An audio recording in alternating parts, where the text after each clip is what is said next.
Bem, pessoal, então dando continuidade aqui na nossa aula sobre módulos. Bem, no vídeo anterior ficou um desafio para vocês, né? Eu pedi para que vocês escrevessem um algoritmo descritivo que expunha o funcionamento do corpo humano. Bem, tenho certeza que essa não é uma tarefa fácil, né? Para que vocês tenham executado. Afinal, o corpo humano é uma máquina super complexa, né? Enfim, vocês podem ter tentado descrever como é o corpo humano, como ele é dividido, que tem vários sistemas dentro do corpo humano, nervoso, digestório, respiratório, enfim, tem várias maneiras de fazer isso, né? Ou seja, é uma tarefa extremamente complexa. Beleza, espero que vocês tenham tentado fazer, né? E aí agora eu apresento a vocês mais um desafio, ó. Se vocês tentaram fazer o desafio anterior, né, de fazer a descrição do corpo humano, agora olha só, vamos ver se melhora agora. Escreva um algoritmo, também descritivo, que expõe o funcionamento do corpo humano, dividindo-o em seus sistemas. O sistema digestório, respiratório, o nervoso, cardiovascular, etc. Repara que agora tu vais ter que fazer a descrição do ser humano separando eles em pequenas partes, né? E aí vocês vão perceber que ao tentar descrever o funcionamento do corpo humano, mesmo separando ele em sistemas, cada sistema ainda é muito complexo, né? Então imagina só tu explicar como vai ser o funcionamento do sistema respiratório, né? Tu vai ter que explicar como funciona o processo de troca de gás, de oxigênio para gás carbônico, quais são os órgãos envolvidos. Então talvez seja necessário tu dividir de novo, né, esse sistema, vamos supor, respiratório, em outras pequenas partes. E aí tu vais descrevendo essas pequenas partes. E aí no final tu vais compor no final, depois que tiveres tudo descrito, né, as pequenas partes, tu vais compor o sistema respiratório. E aí depois tu vai fazer a mesma coisa com os outros sistemas. E aí tu vais compondo. E aí no final a ideia é ter a descrição de todo o corpo humano, né? Claro que é uma tarefa difícil, são muitos detalhes, né, para poder abordar. Então, o meu objetivo com isso é que vocês possam perceber que nós temos uma tarefa muito complexa, né, que é a descrição do corpo, de como funciona o corpo humano, e a gente consegue resolver esse problema quando a gente divide em outras partes, né? Então, é justamente a ideia dos módulos, né? A gente vai dividir o problema, que é muito complexo, em pequenos problemas, para no final alcançar o nosso objetivo, tá? Aí agora aqui nós temos o conceito de módulos, tá? O que é um módulo, afinal?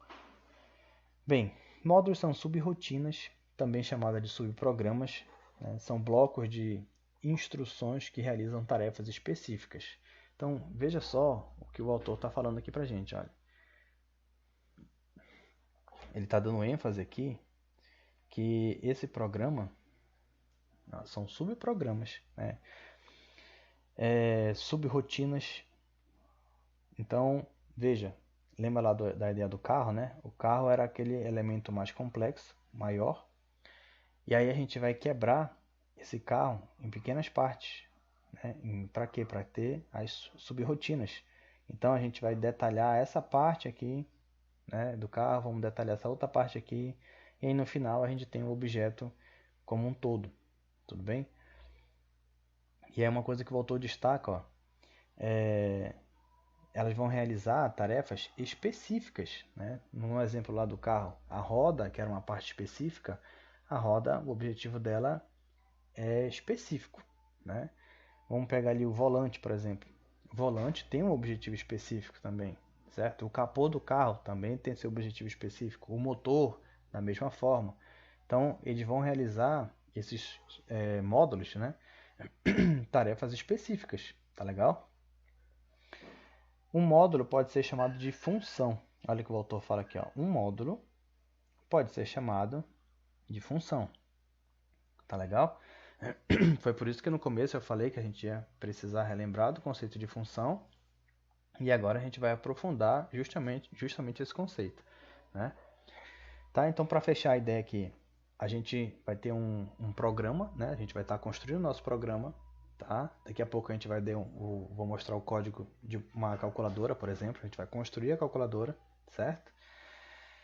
E aí a calculadora, por exemplo, vai ter lá um algoritmo para somar, um algoritmo para subtrair, um algoritmo para multiplicar, para dividir, etc. Né? Então cada algoritmo desse que eu comentei agora vai se tornar uma sub-rotina, uma rotina dentro da rotina maior que é a calculadora, tá?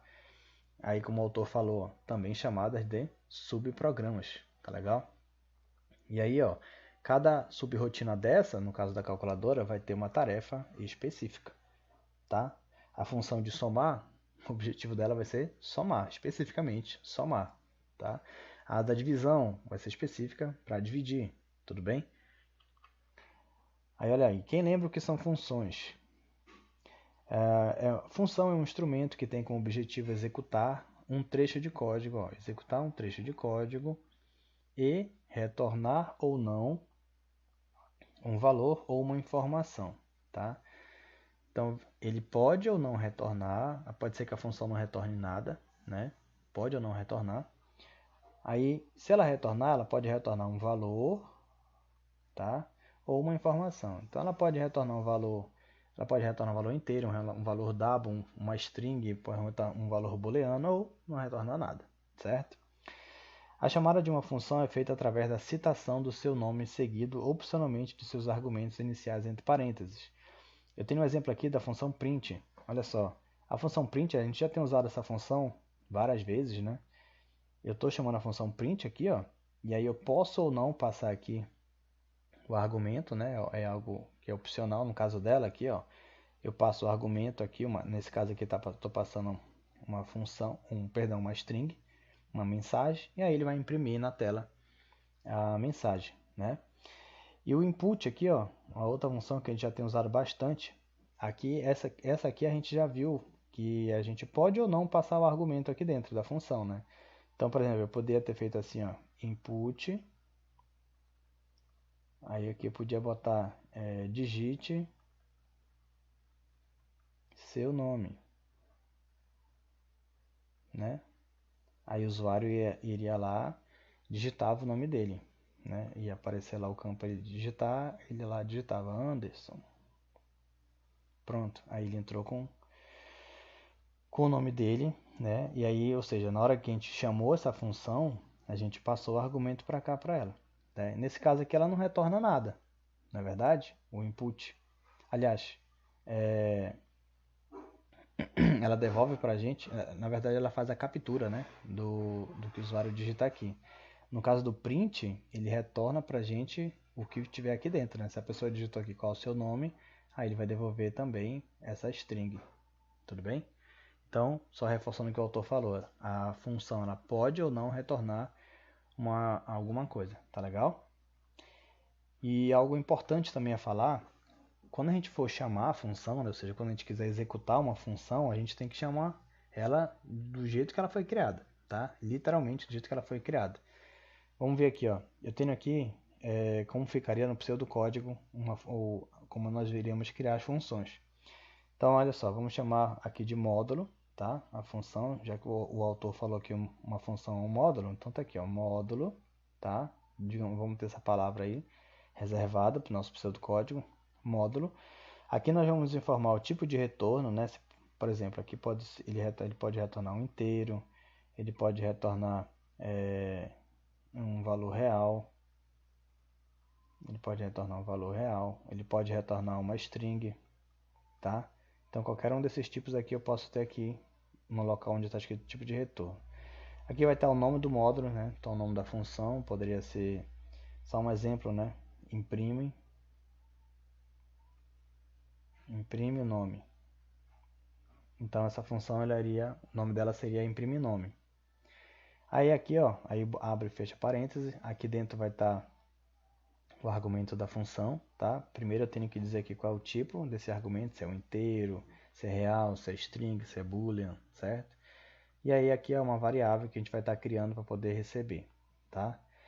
É importante que se diga o seguinte, olha, essa variável que está sendo criada aqui, ó, vejam bem que ela está sendo criada aqui, tá? Isso aqui, essa primeira linha aqui, ó, a gente chama de cabeçalho do módulo, né? Ou da função. Cabeçalho. Certo? Essa variável aqui, ó, ela está sendo criada aqui nesse cabeçalho, né? Então, como ela está sendo criada nesse cabeçalho, quer dizer que ela é uma variável interna, né? Também chamada de variável local. O que isso quer dizer? Quer dizer que essa variável, o tempo de vida dela inicia aqui, tá? Aqui junto com o método, inicia aqui e termina bem aqui, ó, quando o método terminar também, tá? Então, se o método começou ali, a variável também, porque ela é interna, é uma variável local, tá? E o que isso quer dizer? Como ela é local, se eu estiver fora da função, eu não consigo mais usar essa variável, tá legal? Eu só consigo usar ela aqui dentro porque, como o próprio nome diz, ela é interna, né? Ela é local. Então, o tempo de vida dela só dura aqui dentro do método. Toda operação que eu precisar fazer, eu tenho que fazer aqui dentro, tá legal? Aí repara que eu posso ter a palavra retorna aqui, né? Que vai indicar se vai retornar ou não, certo? E aí, nesse exemplo aqui, eu estou retornando a variável interna, tá legal? Mas aí, claro que poderia ser retornado outra variável aqui. E aí, ó, o comentário aqui dizendo o retorno de um módulo é opcional.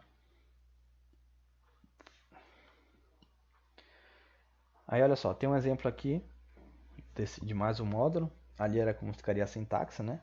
Aqui nós temos aqui, ó, módulo inteiro, quer dizer que vai retornar um inteiro.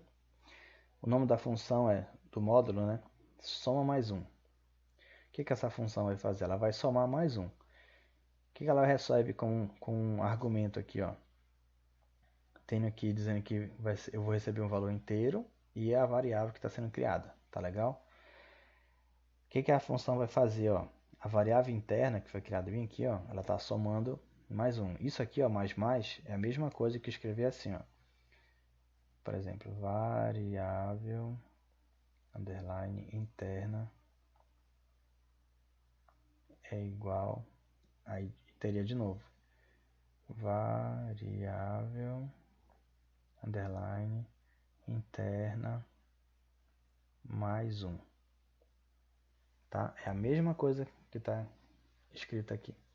Só que para não ficar, como vocês viram, né, tá bem longo, né, sintaxe, aí a gente escreve assim, mais, tá? Bota o nome da variável, bota o mais, que aí a gente já sabe que é a mesma coisa aqui. Tudo bem?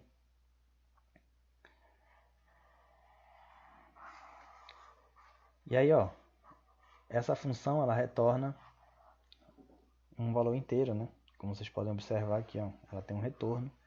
Como já foi dito aqui, ó, o que ela vai retornar? Um valor inteiro. Então ela tem que retornar, se foi dito aqui, ó, que vai retornar um inteiro, obrigatoriamente ela tem que retornar um inteiro, tá? Então ela vai retornar a variável interna. Nesse caso aqui, a variável interna ela é um inteiro. Então está correto, né? Se ela prometeu, aqui é como se fosse uma promessa. Ele prometeu retornar um inteiro, então ele retorna um inteiro, tá legal? A gente pode entender também, quando a função ela tem um parâmetro aqui, um argumento, na verdade, é como se fosse o ouvido da função, né? Então é como se ela estivesse ouvindo a gente falar com ela. Então é através desse argumento aqui que a gente vai falar com a função, a gente vai falar no ouvido dela, tá? Isso aqui é como se fosse o ouvido dela. E o retorno é como se fosse a hora que a função está falando com a gente, tá? Não sei se eu vou conseguir desenhar uma boca aqui, tá? Então é como se o retorno fosse a hora que a função está devolvendo a fala para a gente, tá? Então aqui é como se fosse o ouvido e aqui é a boca dela, né? Com o instrumento que ela vai falar, tá legal? E aí, como vocês já devem ter concluído, então, no momento que eu faço isso aqui, ó, que eu digo que ela vai retornar um inteiro, então ela está prometendo para mim que ela vai, quando ela vai falar um inteiro, tá? Aqui eu estou dizendo que ela vai ouvir um inteiro e aqui ela vai falar um inteiro, tá? E aí obrigatoriamente ela tem que falar um inteiro, tá legal? Aqui eu tenho alguns exemplos, ó, de como isso fica usando Python, né? Na linguagem Python a sintaxe é bem mais enxuta, né? Aí olha só, a gente vai usar a palavra reservada de definir, né? Define. A função é soma mais um, né? Então basta a gente escrever aqui, ó, soma mais com M maiúsculo, nesse caso aqui, 1. Aí botei o U maiúsculo. Aí, ó, o que ela está ouvindo aqui, né? O que essa função está ouvindo? Ela está ouvindo x. Então a gente vai falar x para ela, um valor x qualquer, tá? Aí, ó, vou botar 2 pontos aqui para dizer que, olha, acabei o cabeçalho. E aí um detalhe importante na linguagem Python, lembre-se da tabulação. Para que essa tabulação? Porque eu tenho que botar esse tab aqui, para que o interpretador da linguagem possa compreender que essas linhas aqui, ó, que estão com essa mesma tabulação, elas fazem parte desse mesmo bloco, nesse caso o bloco da função, tá? É como se fosse uma hierarquia, né? Como eu quero dizer que esse trecho de código aqui está dentro da função, então eu faço a tabulação e ele vai entender que isso aqui está dentro da função, tá? Olha, na linguagem Python é opcional eu dizer se vai ter ou não retorno, né? E eu também não preciso dizer qual é o tipo de dado que vai entrar. Lembre-se que a linguagem ela vai inferir qual é o tipo de dado que o usuário vai passar para cá, tá? Então eu poderia passar um valor inteiro, um valor double aqui, ele iria entender. Aí nesse caso aqui, ó, o algoritmo está forçando a variável que vai chegar a se tornar um float. E depois soma mais um, tá? E aí depois ele retorna, nesse caso aqui, como já foi feita a conversão para float, ele vai retornar um float. Mas observa que ele não foi dito que ele iria retornar um float, né? A linguagem ela deixa mais flexível quanto a isso, tá? Eu até posso dizer que a função vai retornar um float, mas essa sintaxe aqui ela já é aceita pelo interpretador.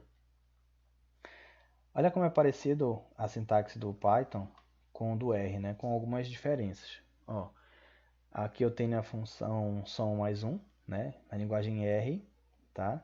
Som mais um.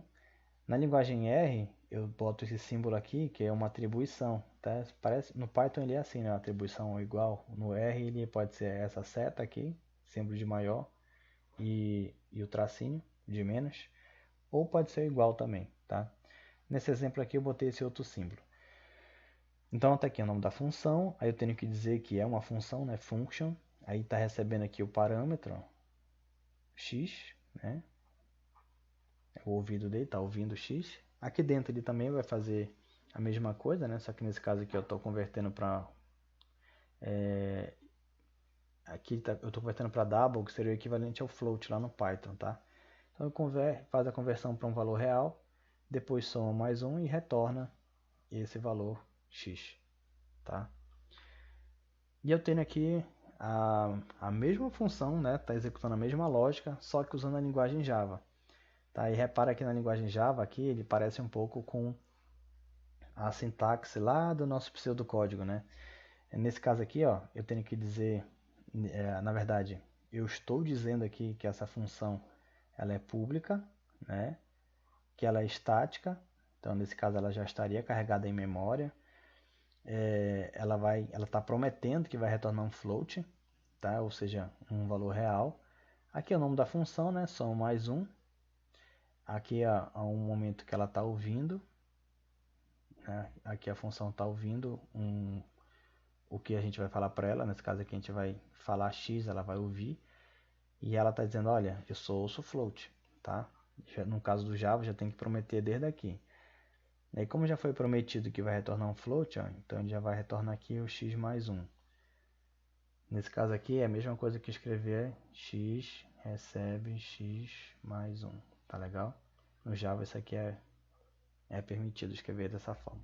Tá? Então tem um exemplo de 3 linguagens de programação de como escrever a mesma função. A lógica em si é a mesma. Tá? Bem, com relação a como nós iremos usar os módulos, a gente vai comentar isso aqui lá no próximo vídeo, beleza? Até lá!